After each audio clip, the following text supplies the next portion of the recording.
Welcome, welcome one and all. Winter Wizard here. And in this video, I'm going to be proposing a 2,000 point list for the Great Company of Frostpaws.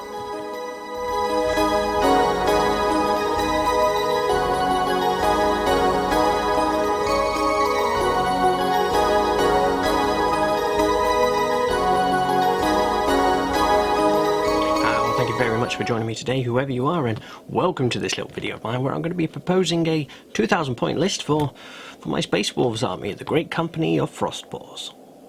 So we're here in the Frozen Fortress. It's about mid-afternoon. I've got a nice cup of tea over there.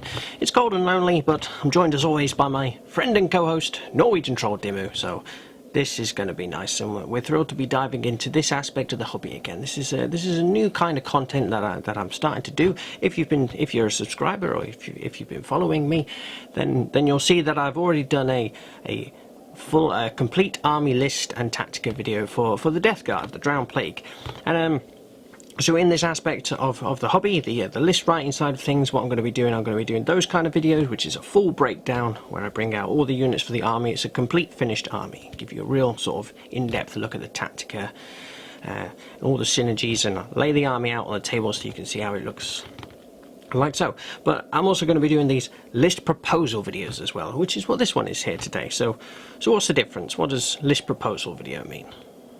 So in short, as opposed to the complete army list and tactica videos, a army list proposal video is basically an unfinished army. But what I've done is I've written a 2,000 point list, which I'm reasonably happy with, and I think is pretty good, pretty nice, pretty strong, and a pretty good representation of the fluff of the army and the narrative that I want to tell. But maybe it could do with a little bit of tweaking, maybe it could do with a little bit of work. Perhaps I don't have all the models already yet, but I still want to sort of see what you think. I want to share the list with you.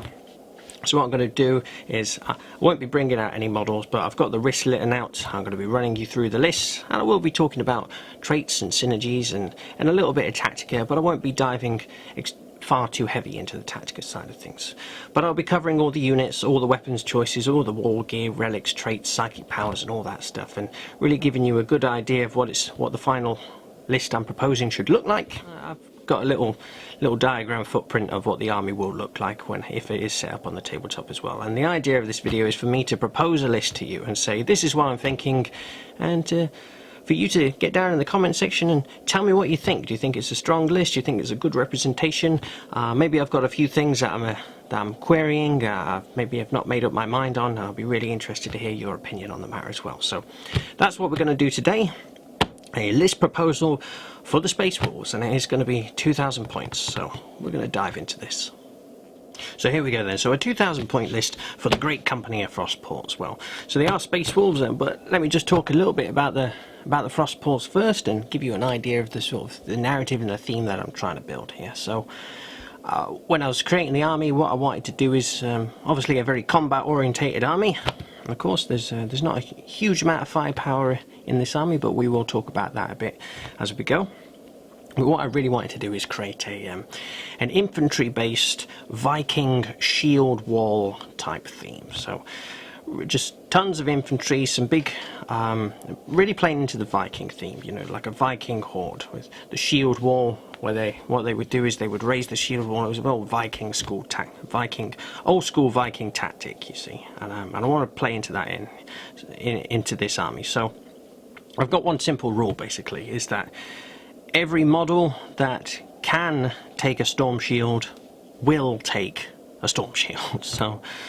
So I want to have plenty of Terminators with the storm shields, because it's really cool in Space Wolves that you can put a Terminator inside like the regular packs, like the Great Hunters and the Blood Claws. Again, we'll get more onto this in a bit if you're not so familiar with how it works, but essentially we can get lots of storm shields in this army, and that's what I want to do. And I also want to have a nice, I want to play into the Terminator theme. I really love Terminators in general, and I think they'll just really lend itself to this sort of tough, resilient shield wall theme that we're going for. So that's kind of the idea. So we're playing into a bit of a Viking theme, you know, this because one of the issues with Space Wolves I've found is trying to get them into combat, and there's a few ways you can do that. You know, you could load them up in impulsors and stuff, but, and that's another rule, I'm not going for a Primaris theme at all with this. This is entirely Firstborn Marines only, and I want to keep it that way. So you could go down the Impulsor route, or you could go lots of cavalry and stuff, but the route I'm going for is basically just sheer bloody resolve and stubborn resilience, basically. So lots of storm shields, lots of infantry. Well, that's kind of the theme. I've got a few characters in the list who are sort of playing off the sort of Norse mythology kind of theme. You know, they're very reminiscent of some of the big players in Norse mythology, like Thor, Odin, Loki. Again, we'll get more onto that in a bit. And really love the character dreadnoughts. These remind me of the sort of mythology, again, Norse mythology, the whole sort of these huge berserkers, you know, these giants of men who are just a bit nutty. So I've got a couple of those in the list as well.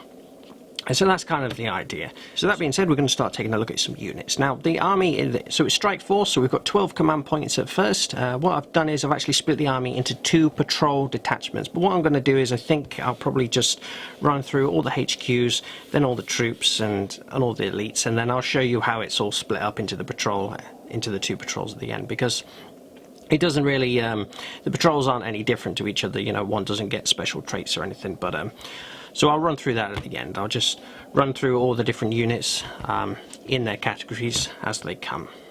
But here we go then, so we'll take a look at the first unit, and another thing, obviously this is now Codex Supplement Space Force, so we've got the Space Marine Codex here, and we shall be using that, but for the moment we'll put that aside, and we'll open up this.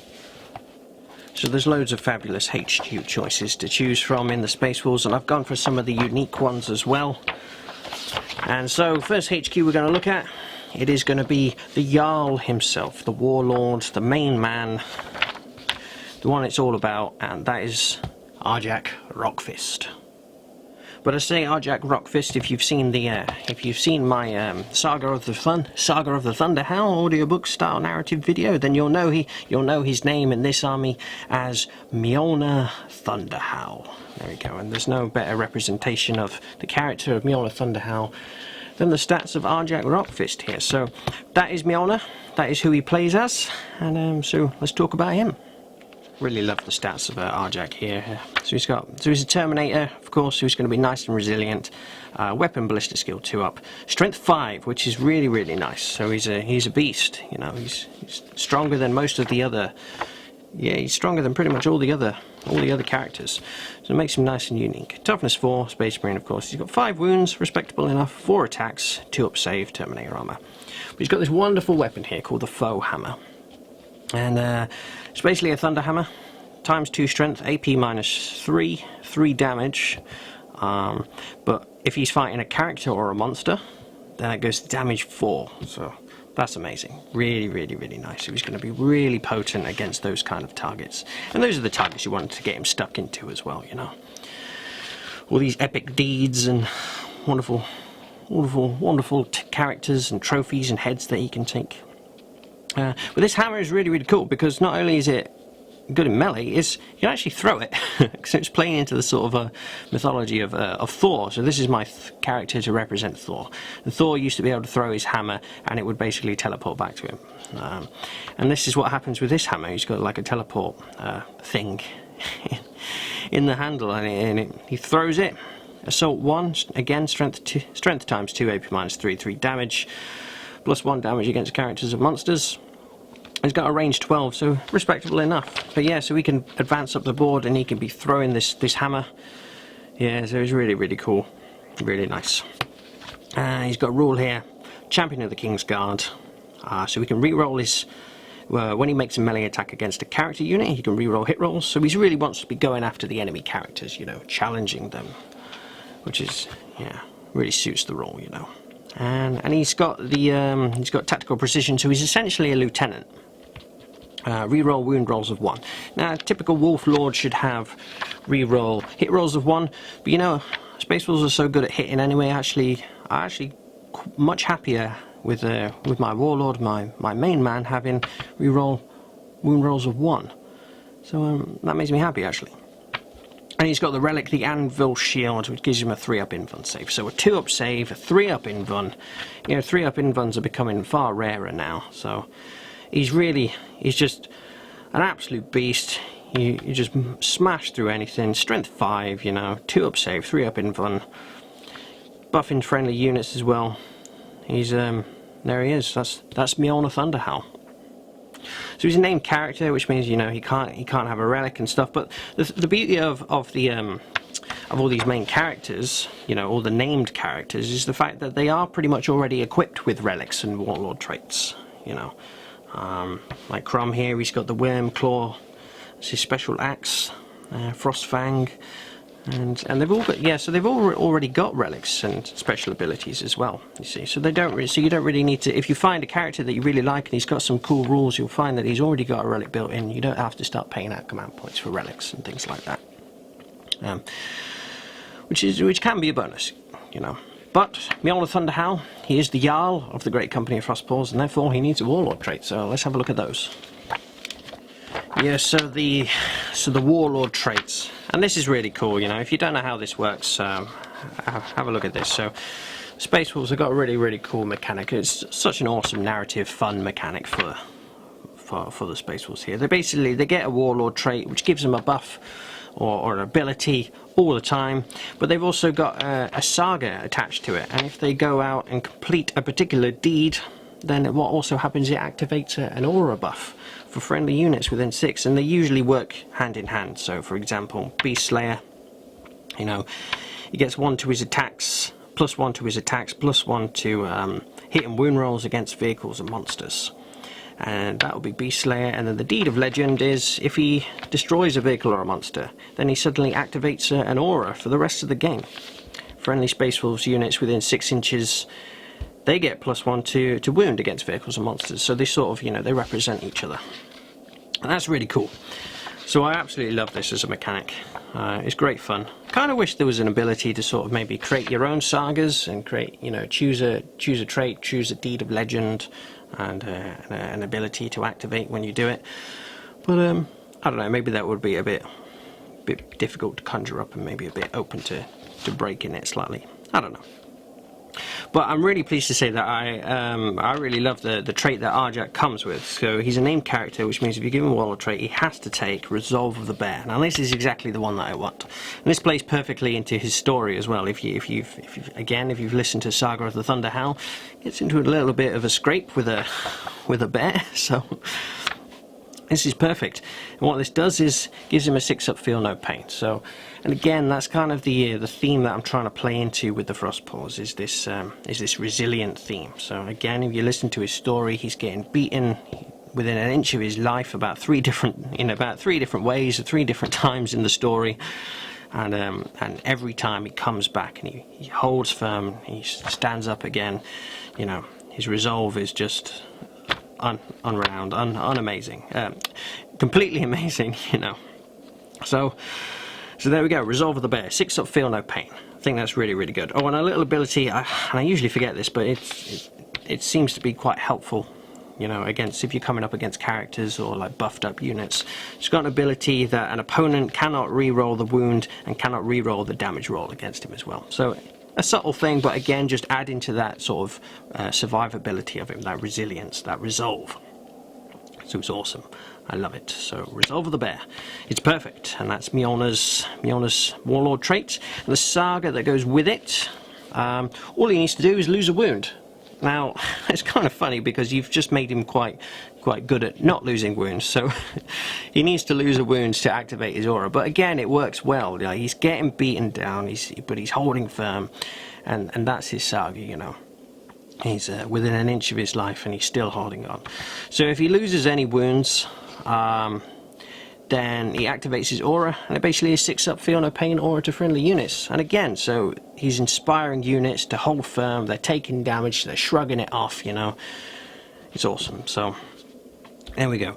Very happy with that indeed. It's perfect for Rjack, for Mjolnir Howl, Resolve of the Bear. That's his Warlord trait. So that's Mjolnir, he's in, that's the first HQ slot filled, and we'll take a look at a second one now.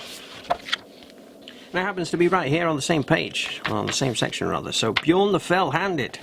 Yeah, so this is what I was talking about, those big character dreadnoughts. I love the character dreadnoughts, and again, they're so cool. They've got some awesome abilities and some really nice weaponry here. So it's Bjorn. Bjorn is an absolute beast. Movement 6, so it's a venerable dreadnought, you know. Weapon and ballistic skill 2+, so amazing. Strength 7, but he's toughness 8, which is fantastic on this dreadnought, you know. Most dreadnoughts seem to be toughness 7, I believe. So for him being toughness 8, yeah, it's really, really helpful. Really, really strong, that is. 8 wounds, so plenty of 8 toughness 8 wounds, really, really nice. 5 attacks, decent enough. 3 up save, which is cool. The one thing that I find to be a bit of a downfall about the dreadnoughts is the fact that they typically don't have an invuln save, which can be quite frustrating. You know, if the opponent hits them with the right kind of weaponry, you know, it can delete them pretty quickly, which is slightly troubling. But Bjorn here, toughness 8, 8 wounds, you know. All dreadnoughts now, they've got duty eternal, so -1 to all damage coming through, so they're all disgustingly resilient, so that's really, really handy. Really, really nice, and that really, really has a great effect. You know, especially when you want to get him stuck into some nice...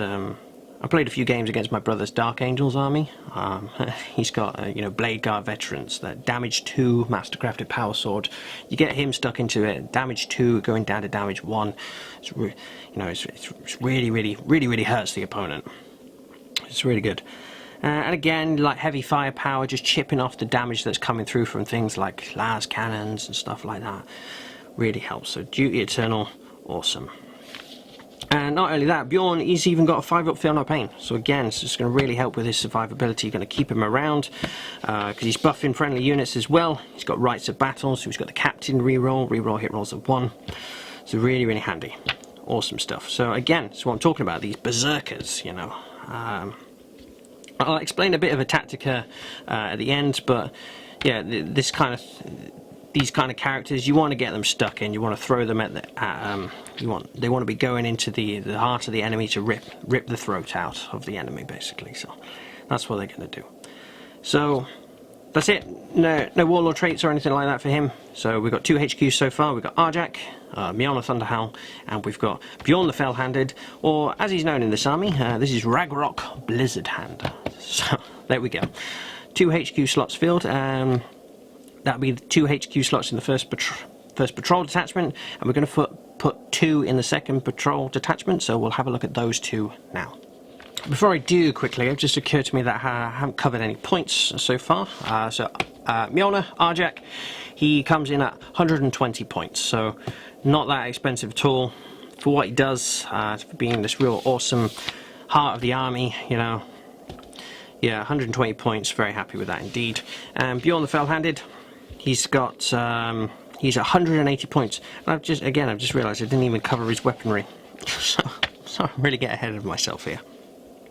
So Bjorn's got the multi-melter, which I think is really, really good. So the multi-melter is in fact 5 points, as opposed to the twin las cannon, which is 20 points. Yeah, it just seems like a bit of a no-brainer.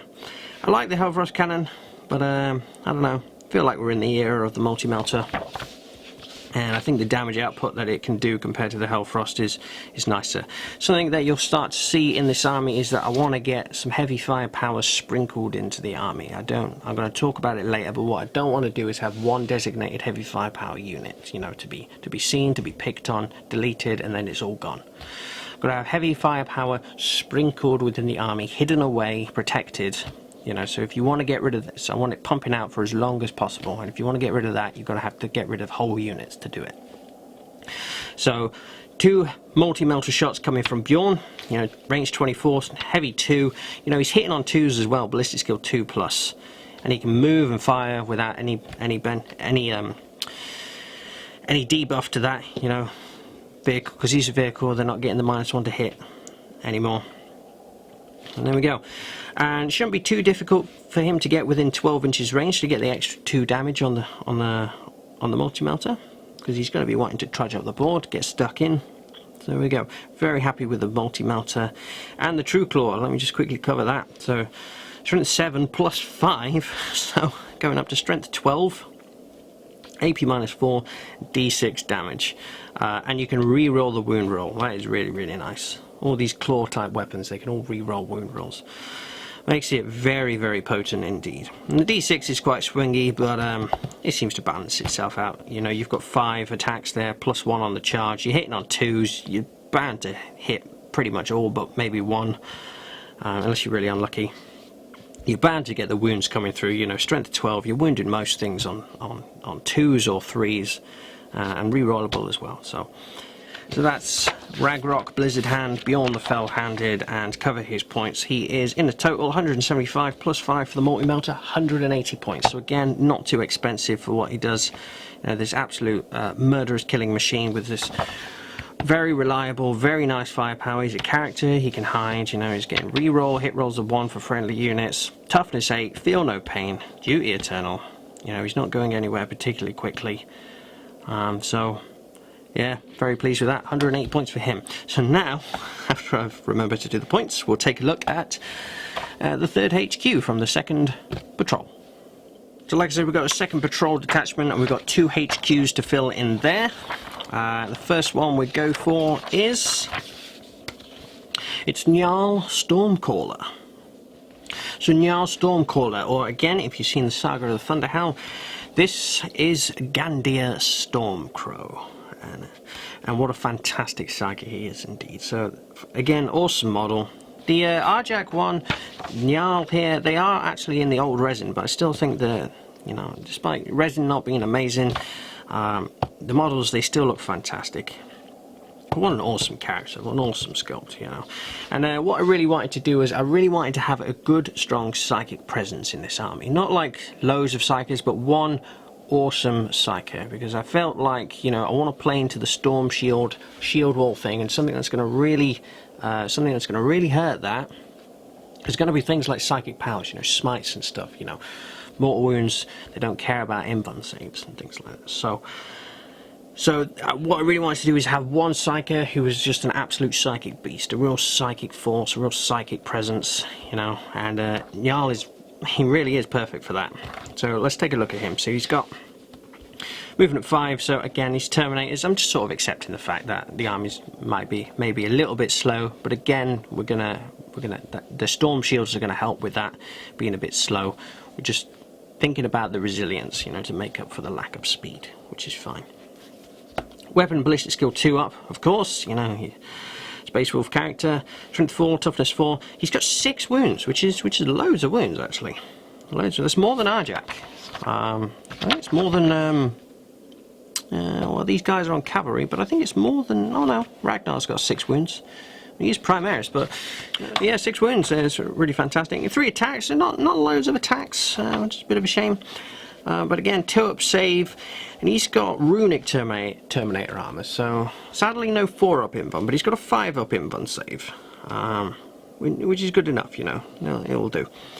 But again, we're really taking him for the psychic might, but I'll quickly cover his weapons here. So he's got Nightwing, the little bird, which is very nice, Assault 3, Strength 3, 1 damage, so, you know, it's funny, I've played quite a few games where that, I mean, it sounds a bit naff, really, but it's actually helped me out a couple of times. He's managed to chip off an important wound, but yeah. But he's got the Staff of the Stormcaller, so again, this is one of them sort of relics I talked about, the named characters. They all seem to have relics. Staff of the Stormcaller, so strength +3, 4, 5. So he's going up to strength 7, very nice indeed. AP -2, decent, and damage D3, not too shabby. So yeah, but again, like I said, this is a relic, so the reason why we're taking him, he's a real psychic beast, and you're going to start seeing that now. So the Staff of the Stormcaller actually allows you to re-roll Deny the Witch tests, so that's really, really handy. Really, really handy. Because he's got, let's look at this, he can attempt to manifest 2 psychic powers, and he can attempt to deny 2, so you've got 2 denials on the board, and they're both re-rollable as well. Awesome. Really, really good. Really good. And he knows Smite. He actually knows 3 psychic powers. So he is a chief librarian. You know, it says here, Lord of the Tempests. So he's got +1 to his psychic tests taken for this model as well. So he knows 3 powers, he can manifest 2, he's getting +1 to his cast, so he's usually always getting his powers off, you know, usually always. Denies, he's got 2 of those and he can re-roll that, brilliant, and he's got a psychic hood as well, so if the enemy is within 12 inches, which, you know, we want to be getting stuck in, we are Space Wolves, then you can add 1 to the Deny the Witch test as well, so suddenly he's really, really potent, really, really effective Psyker. Absolutely fantastic. Don't give him any Warlord trait, you know, he's good enough as he is. And the beauty of him as well, like I said, if we look at the Space Wolves, if we look at the Space Marine book here, he's got, what is it, Chapter Command, Chief Librarian, he's basically got all of this built in, you know. He's a Chief Librarian, so he knows 1 additional psychic power, so he knows 3. There we go, Chief Librarian. And Psychic Mastery, add 1 to Psychic test taken for this Warlord. So he's got a Warlord trait already built in. This is what I'm talking about, you see. This is why sometimes it's really, really nice to pick these named characters. Now, I'll talk about it quickly before we cover his Psychic powers, but I was thinking about maybe taking Gandia as a... where is it? I was thinking about taking him as a Librarian in Terminator armor, then making him a Chief Librarian and giving him this Warlord trait, because then what that does is it opens up to me to give him a Space Wolves relic of my own choosing. But I think I worked it out, so I think it's actually only 10 points cheaper to do it this way. And so for 10 points, we're getting an extra wound, we're getting an extra point of ballistic and weapon skill. We're getting the little, we're getting the bird. We're getting the relic staff, which allows us to re-roll Deny the Witch test. So he does have a relic, which is very nice. But yeah, and what else has he got?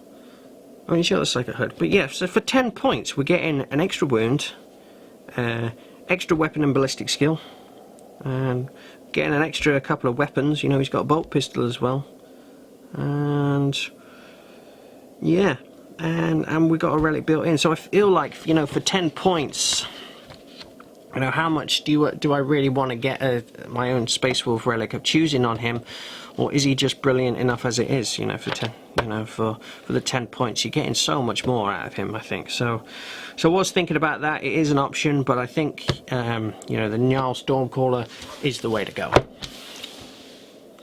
So Njal Stormcaller, or Gandia Stormcrow, so he is a Psyker. We get to pick 3 powers for him to have. So let's have a little look at these, because these are brilliant. Got the, yeah, so the Tempest Discipline. I really like all of these powers, actually. So I like to say Living Lightning. I think it's good fun. Basically gets like a smite, and then you roll a dice, and there's the ability for the lightning to zip out and start touching other units as well. So you cause D3 mortal wounds on one unit.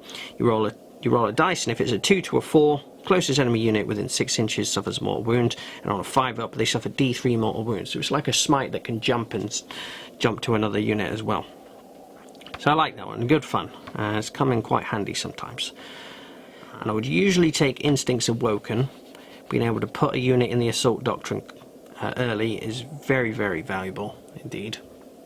And Space Wolves, if all goes well, we want to be making charges turn 2, sometimes even turn 1. You know, we've got Thunderwolf Cavalry. There's some of those in the list, so they're nice and fast. You know, being able to put something in the Assault Doctrine early is really nice. And then if you're already in the Assault Doctrine, wound rolls of a 6 will get an extra pip of AP on top of it. So again, quite handy.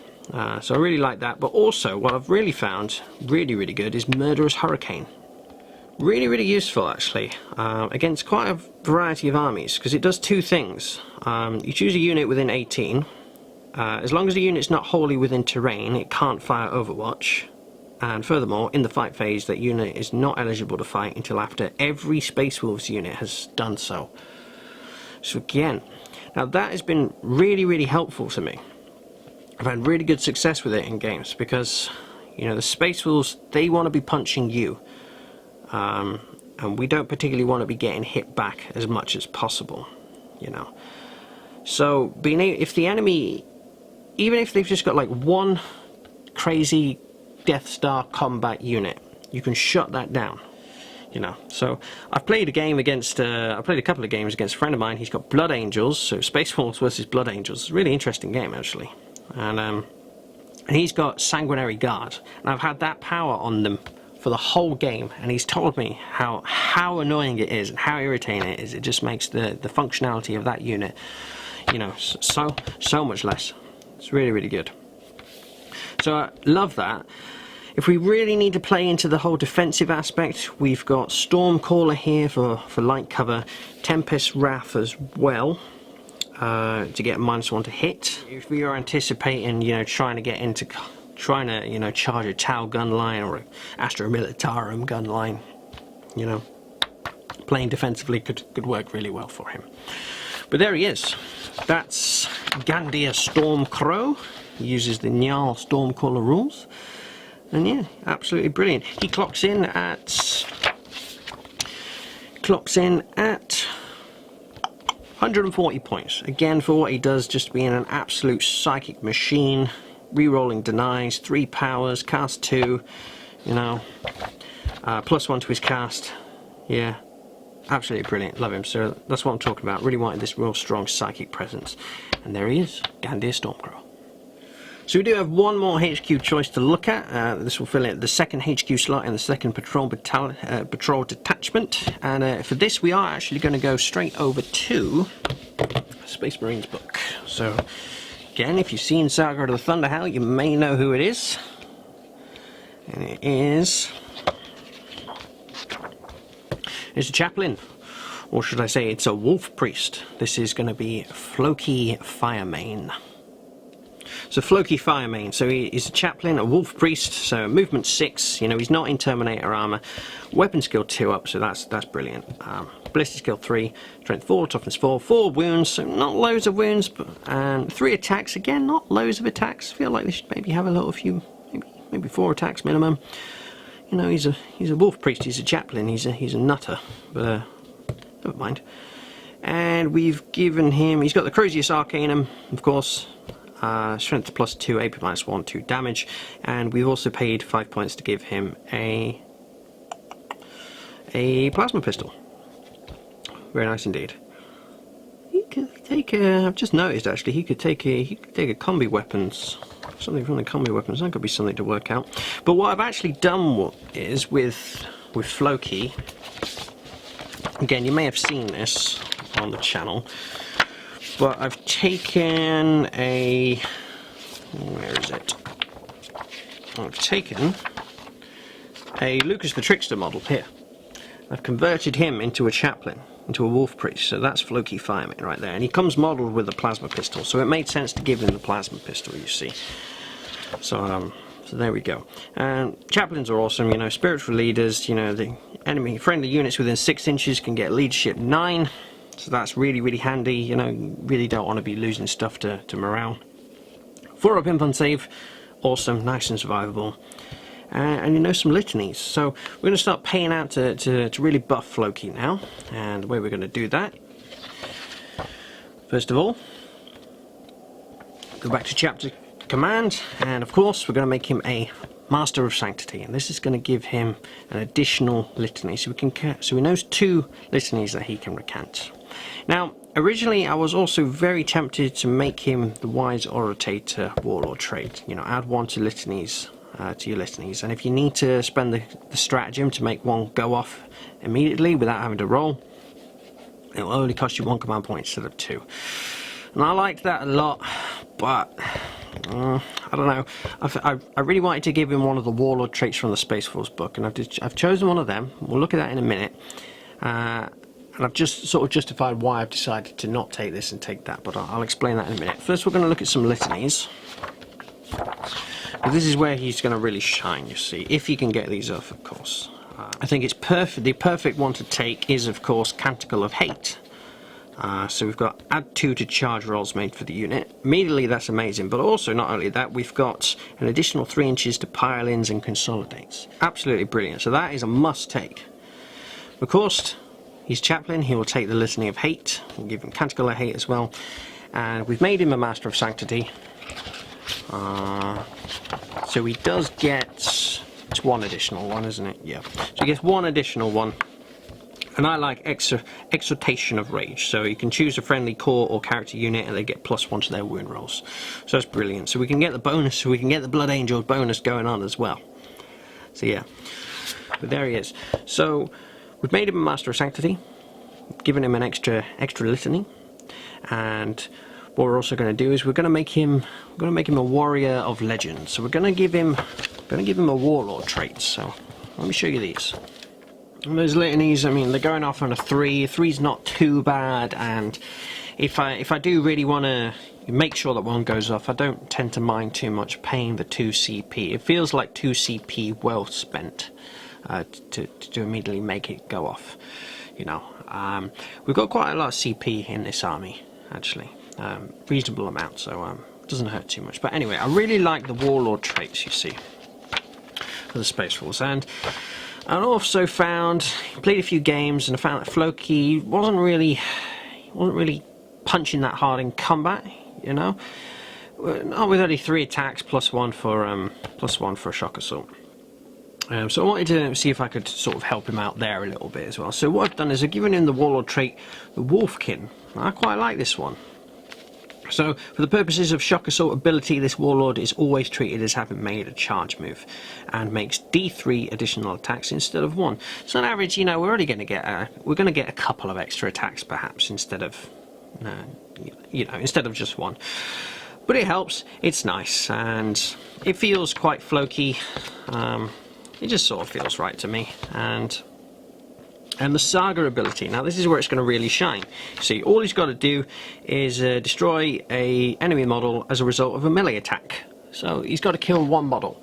Shouldn't be too difficult at all. And when he gets that off, he then activates the Saga of the Wolfkin. And I think actually this is going to be very, very valuable indeed. Because what this does is, while a friendly Space Wolves core unit is within 6 inches of this model, the unit is always treated as having made a charge move for the purposes of its shock assault ability. So for example, Blood Claws. You know, if a Blood Claw unit charges, they're going to get 4 attacks because they've got some extra buffs and bonuses. If they've not charged, then they suddenly only get 2 attacks, you know. So, still having shock assault, still getting your extra attacks is probably going to help out a lot. So, I am tempted for the Wolfkin. And this is one of those things that I wanted some discussion on. This is why this is a proposal video, because I've not made up my mind, you see. So originally I was very drawn towards the Wolfkin, because when units are starting to get fatigued, weaker, choked up and stuck in combat, they've got this just to help them out, keep that extra bite going. But I really want to know what you think. Do you reckon there's any of these that are going to be better? I mean, we could give him the Wise Orator. What do you think about that? You know, the extra cast on the Litanies is going to be very helpful, but I don't know. Floki, he's a Space Wolf. I really just loved the idea of giving him one of these specific traits. It just felt more in keeping with the sagas, you know. And then along with that, Floki, we're going to give him a relic as well. And the relic we've gone for one of the Space Wolves one. And again, I don't know how much people are going to rate this choice, but I've actually given him Fireheart, which is this plasma pistol, and it's mostly for narrative reasons. He's got a cool looking plasma pistol on the model. I liked the idea of him running around with this thing. I think this is really nasty. Range 18, pistol 1, strength 9, AP -4, 3 damage. You know, if he's getting stuck in combat as well, perhaps he's not the best combat character out there. You know, he'll do alright, but perhaps he's not the best. You know, not huge amounts of attacks, not huge amounts of damage. Might be nice to be able to pop this shot off when he's stuck into combat as well. So I really liked the idea of Fireheart, but you know, I'm also very tempted by the Wolfenstone. It's quite a standard choice, I think. Space Wolves getting reroll charge or reroll charges within 6 inches, and once per battle at the start of the fight phase, the bearer can invoke the spirits of the Wolfen. and a particular unit will get their Savage Fury ability on 5s instead of 6s. So that's a nice little bonus as well. But mainly it's for the reroll charges within 6. I think that's going to be really extremely helpful. He's suddenly this character who's got an aura of reroll charges. He's got Litanies for +2 to charge, you know, and the consolidation pile-in shenanigans as well. So maybe that's I think it's probably the strongest choice. Narratively, I really love Fireheart. Again, I want to know what you think. Is it a bad idea to put all these sort of movement buffs and shenanigans on one character? You know, if you give him the Wolfenstone and he's got the Litanies, so you've got reroll charges +2 to charges all on one character. You know, if you get sniped off, you've lost all your buffs. So is it worth maybe, you know, talking about, like we talked about earlier, is it worth maybe getting a Chief Librarian for Gandir? Not as good as Njal, but we could get the relic on him. Don't know. Got some other ideas about this in the future. Maybe we could get a chapter champion. One of the we get the company champion. You see here, make him a chapter champion, like so. Give him the Warlord trait, Martial Exemplar. So we've got the reroll aura there, 6 inches. So that could be worth it. 70 points to get all that, and a couple of command points as well. Yeah, Floki could have his plasma pistol. We could get a chapter champion in with the essentially, you know, essential Wolfenstone type thing going on here. Then the 2 buffs are split over 2 characters. But then we're looking at 5 characters, and are we starting to really invest too heavily in characters? And really I kind of just refuse to drop. Mjolnir, Gandir and Floki, they're the 3 main men. They have to be in the list, you know. So again, that's something that I really want to hear some thoughts on. What do you think? Is it worth trying to find 70 points to get a champion in there? Should a Floki take his plasma pistol for fun, or is it definitely worth getting the Wolfenstone on him? Does that really put a target on his head? So let me know. So yes, let's do his points. We'll wrap up Floki there. So he's a chaplain, 80 points, 85 with a plasma pistol, and its Master of Sanctity is 25 points. Makes him altogether 110 points. So again, not too expensive at all.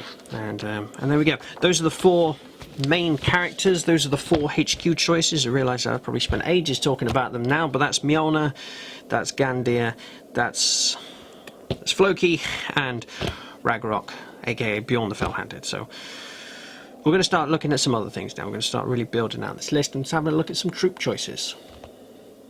So we're going to try and power through the rest of this. So we've got 4 troops choices in total, split over the two patrol detachments. First choice we've gone for is, where are they?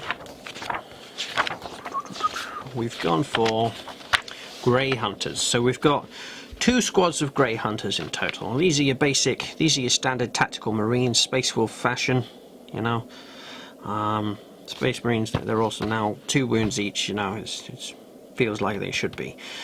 And like I was talking about, we can put a Wolfguard Terminator pack leader. So you get the pack and you can add a Terminator into the squad. That's brilliant, because the Terminator, he can take a Storm Shield. Remember what I said, every unit, every model that can take a Storm Shield will take a Storm Shield. So we've got 2 identical units of these, and they're units of 6 in total. That's 5 Grey Hunters, 1 Wolfguard pack leader. So for the Grey Hunters, we've got the pack leader himself. This is the Grey Hunter pack leader. Now he can take a special weapon, so I've given him a power axe. Power axe and a bolt gun. Yeah, they've all got bolt guns, and they've also got bolt pistols as well. So these guys are really they're a great utility unit. You know, they can fire at long range, they can get stuck into combat. Bolt guns and bolt pistols is brilliant. I knew that I would forget that, so I painstakingly went through the effort of buying like loads of bolt pistols on eBay and made sure that every one of these Grey Hunters had a pistol and a bolter on the model, just to make sure that I don't forget. And of course they've got Astartes chainswords as well. So there's 5 Great Hunters in total. We've got the pack leader, he's got the power axe and a bolt gun. Brilliant. And then I've given one a melter gun. And he's got a melter gun and a chainsaw. So they've all got chainsaws. I've paid the points for that. You know, AP minus 1 damage, additional attack. Chainsaw's brilliant. Yeah, absolutely brilliant. And this is where we're going to start seeing what I was talking about earlier. I mentioned having heavy weapons sprinkled into the units. I'll talk more about this again later. But like I said, I don't have one designated heavy firepower unit. I've got melter shots and heavy firepower sprinkled into the army, you see. So we're going to start seeing that here. So you've got a squad of 5 Grey Hunters, pack leader with power axe and bolt gun. And then I've got one with a melter gun chainsword, and then 3 others with bolt guns and chainswords. There we go. And then the Wolfguard pack leader, he takes a storm shield. And in the Grey Hunter squad, I'm anticipating them going to be hanging back a little bit more, perhaps.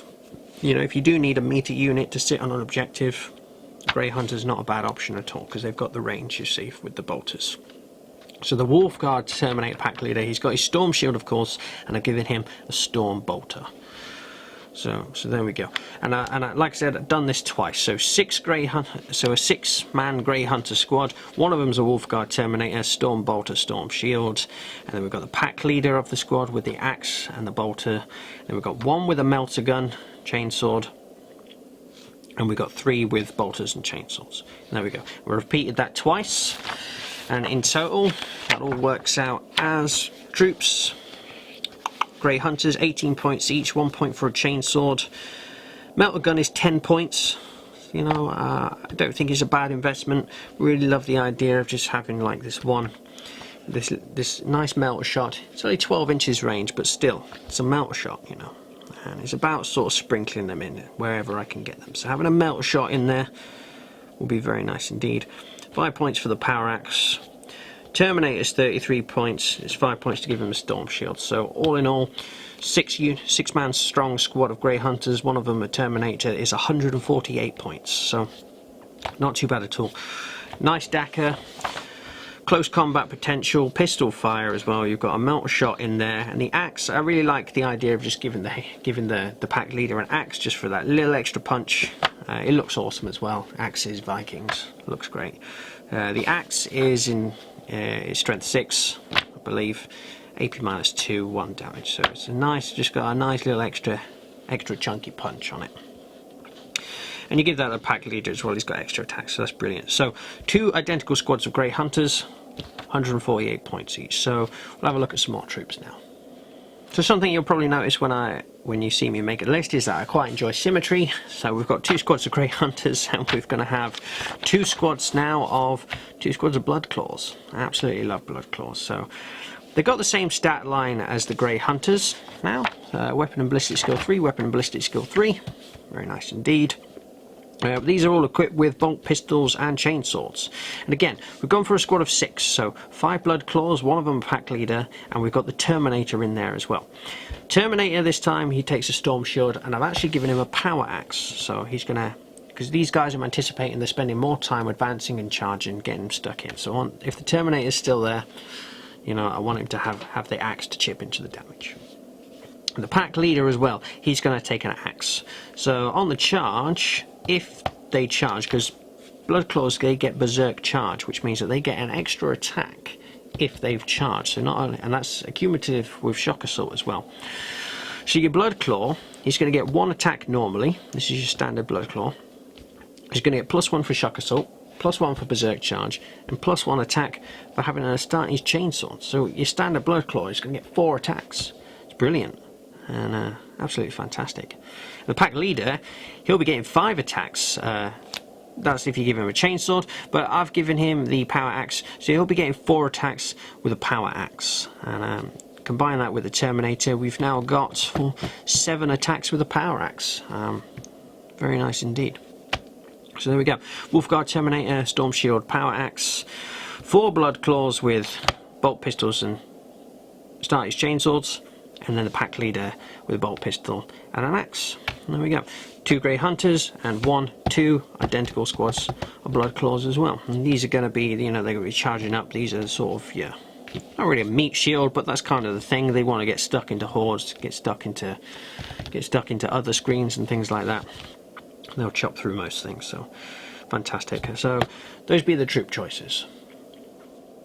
So now we've got these 4 mighty buffing HQs, you know, these legendary characters. We've got 2 squads of Grey Hunters, we've got 2 squads of Blood Claws, and there's 4 Terminators, 4 Storm Shields so far, but we're not quite made that shield wall type theme yet. We're touching on it, but we're not there yet. Oh, and don't forget, we've got 2 metal shots in there as well. We've got Bjorn with his 2 metal shots too. So now I'm going to add some. I'm going to really sort of bring that shield wall theme to life now. And the way we're going to do that again is another 2 identical squads. Again, the symmetry: 2 Grey Hunters, 2 Blood Claws. And now we're going to add 2 identical squads of Wolfguard Terminators. Yeah, Wolfguard Terminators, and these really are that perfect shield wall. So it's going to be 2 squads of 5. Okay, and I'm going to kit these up. Every single one will take a storm shield. Like I said, these will be right at the front. These can deep strike down with like Mjolnir, you know, Rjack. That'll be fantastic. And so what I've done is I've given the pack leaders. They both take thunder hammers. And I've got 2 of them with lightning claws, just a really nice all-round weapon. You know, re-rolling wounds is very nice indeed, and getting an extra attack too. So with a lightning claw, they'll have standard Wolfguard Terminator. They'll have 4 attacks. So leader with a hammer and shield, 2 with lightning claws and shields, and then I've given 2 again with shields, but I've actually given them Combi Melters.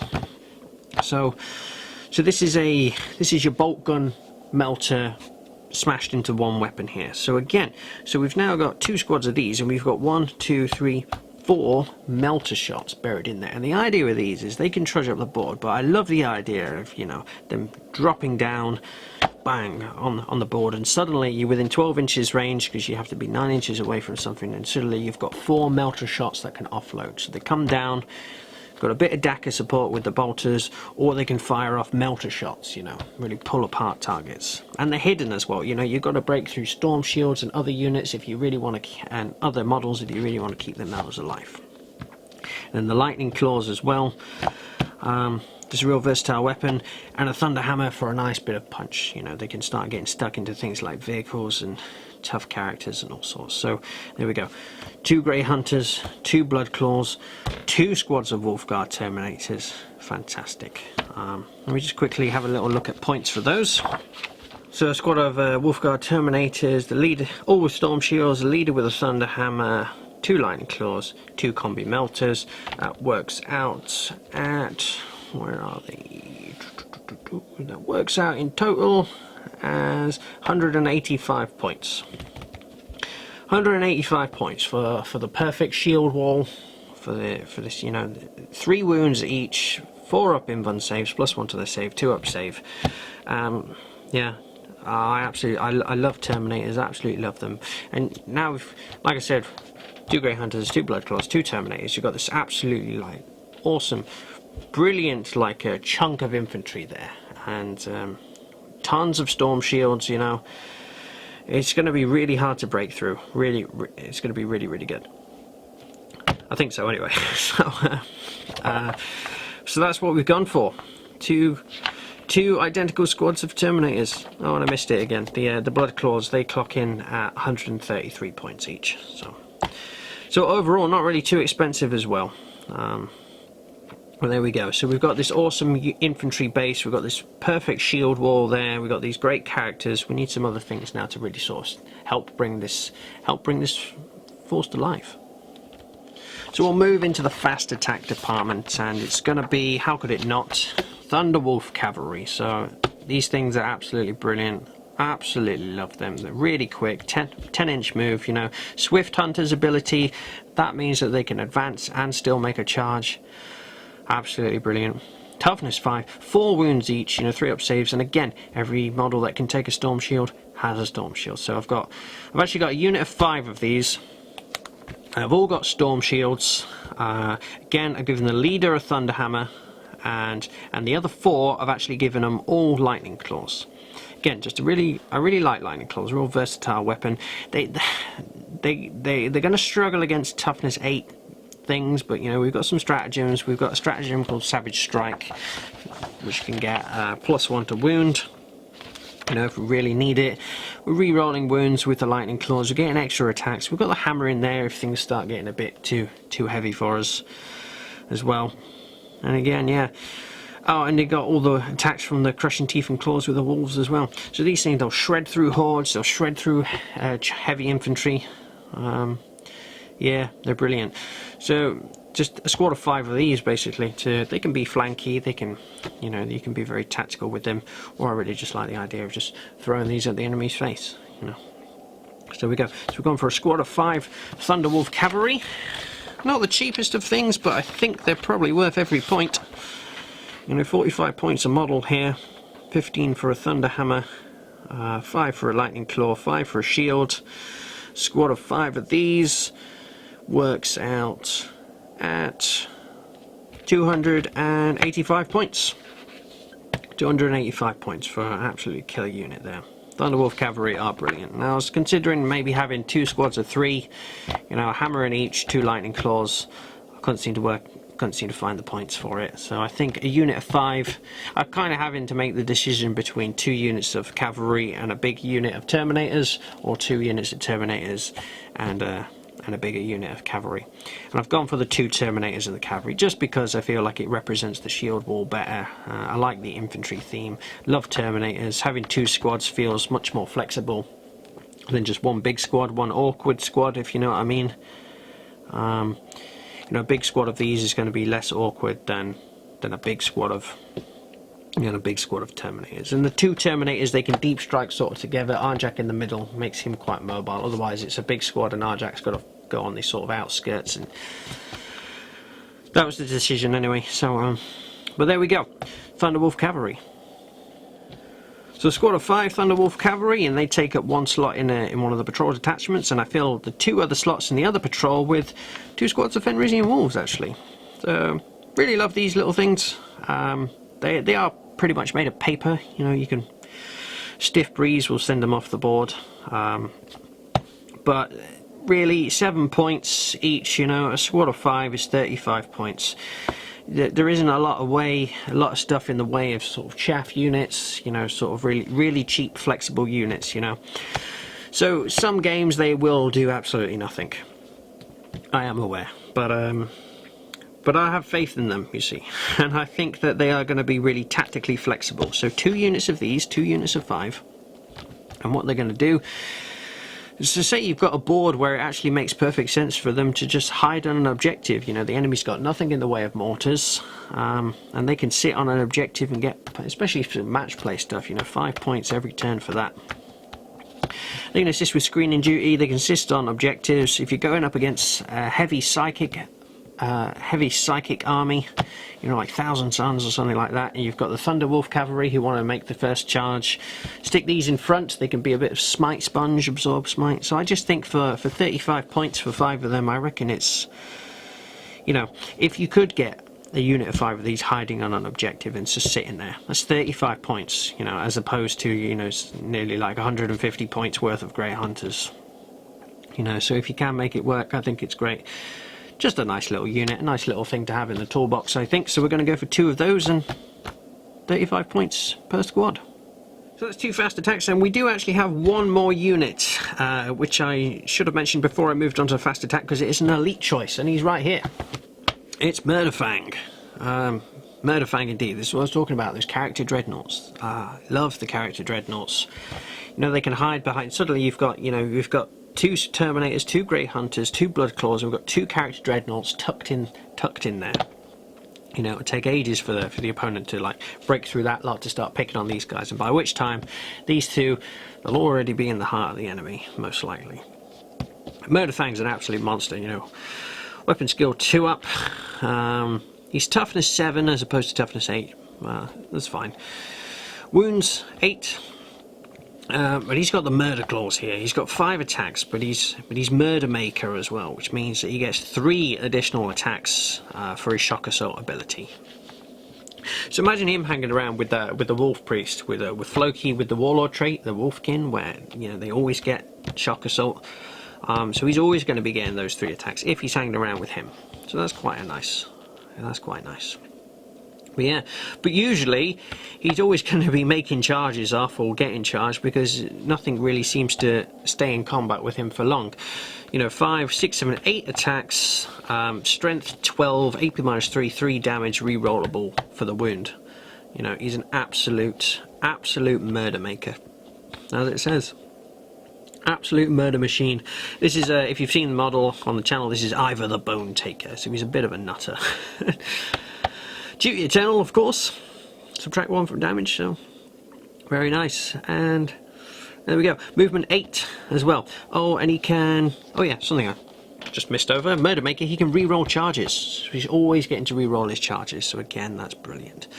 But yeah, I just love the idea of these 2 character dreadnoughts at the heart of the army, and these really are the sort of the jaws of the wolf. If we're creating an army, a shield wall, Viking themed, and it's almost like a wolf pack as well. Well, this is the jaws of the wolf, these 2 berserker dreadnoughts, and the idea is to work out where the throat of the enemy is, where the real core and the heart of their army is. Send these 2 berserkers in there to rip it out. Yeah, that's the idea anyway, but... yeah, I absolutely love those things. So that's it. That's the army. That's all the units that we've got. So what I'm going to do now is I'll close this up. Oh, and again, I almost forgot. I will get better at this, so I do promise. Murder Fang, he's 150 points. For the damage out point that he does, he is an absolute bargain. Absolute bargain. The only problem with him is he is a little bit vulnerable. He's got no invuln save, no feel, no pain. But if he makes a charge and he absolutely deletes a few giant threats, and if he gets to do that for a turn before being taken down, well, he's probably earned his points back anyway. But yeah, just love the theme, beautiful models. But there we go. So that's all the units. What I'm going to do now, I'm going to close this up. I'm going to bring out the laptop, and I'll show you the list written out, and then I'll also show you a diagram of the footprint of the army, and then talk very briefly about a little bit of tactica, a few things that I maybe quite like your thoughts on, and we'll wrap it up from there. So here we go then. So this is the list written out, as we can see.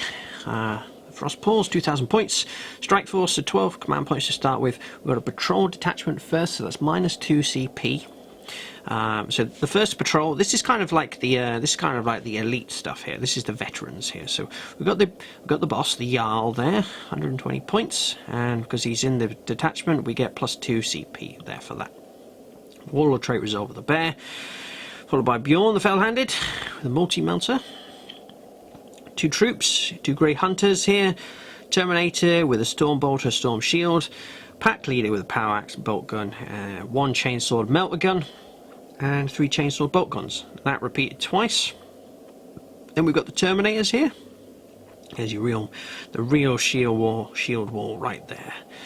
And so Thunderhammer on the leader, 2 Lightning Claws, and 2 Combi Melters in there as well. So again, 4 melt shots coming out of this squad.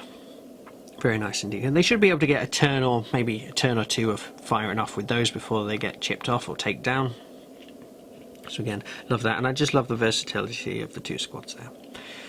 Then we've got fast attack here. The Thunderwolf Cavalry, again pack leader Thunderhammer, 4 Lightning Claws, so big chunky squad. The idea with these is we want them to delete stuff. We don't want these getting stuck in combat. We want them moving, deleting, moving, and just being an absolute battering ram.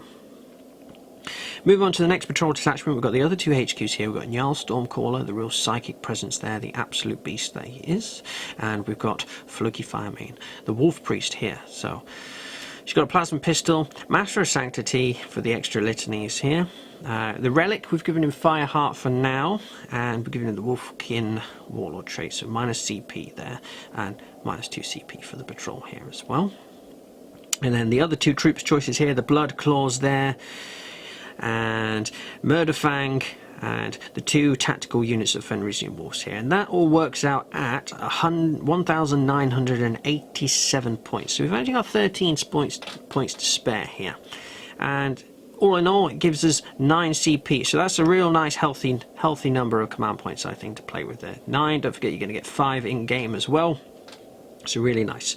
What I'm going to do is I'm going to put a link down below when you can find this list in a Google Drive document. So hit the link down below, it will take you to a Google Drive document, and so if you want some reference of this or you want to read through it again, you can do that by following the link. So that was the list, and what I'm going to do is I've got a bit of a diagram here of the footprint of the army, so I'll show you this. So here it is.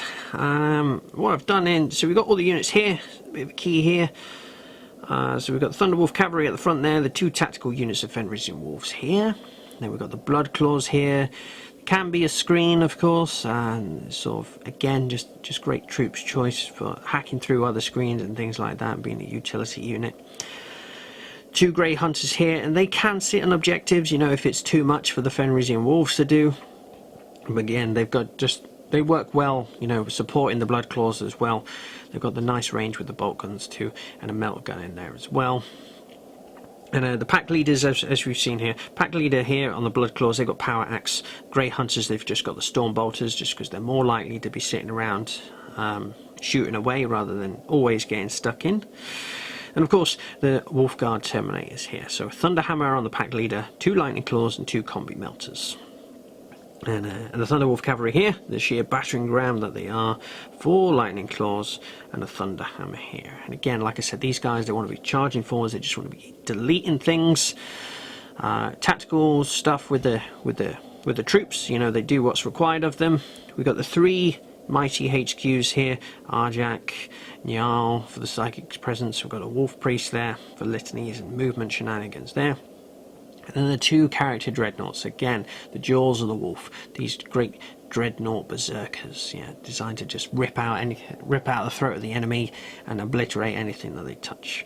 So what I've done here, you can see the yellow, that's all the storm shields, so you can just see the amount of storm shields that we've got in this army. 19 in total, and this absolute shield wall type thing here that I keep talking about there.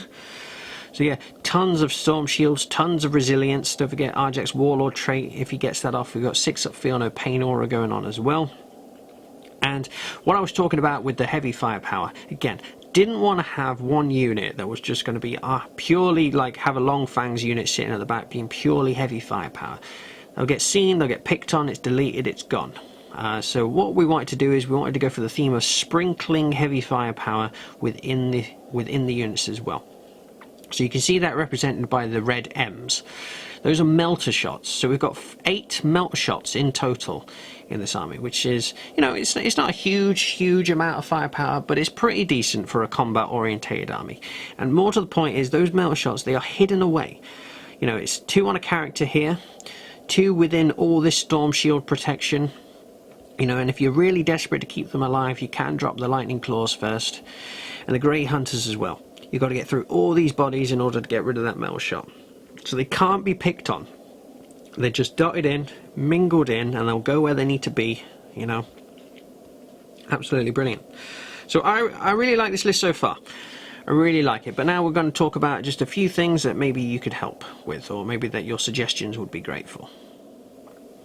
So suggestions wise, I'm thinking, you know, do you think it was the right idea to go for the 2 units of Terminators instead of 2 units of Thunderwolf Cavalry? It feels better to me. I feel like I'm going to find that more enjoyable. You know, it really plays into the theme that I'm trying to create here, and I can get more melt shots in there as well.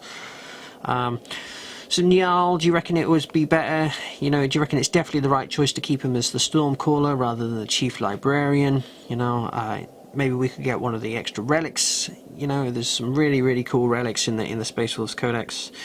And Floki, do you reckon he's better off with his plasma pistol, or do you reckon he's better off with the Wolfenstone? Do you reckon it's worth trying to drop something to get 70 points? Maybe we could drop the Wolves, or for the Chapter Champion to get the reroll aura there. But then suddenly we've got 1, 2, 3, 4, 5. We've got 6 characters. Is that over investing? You know.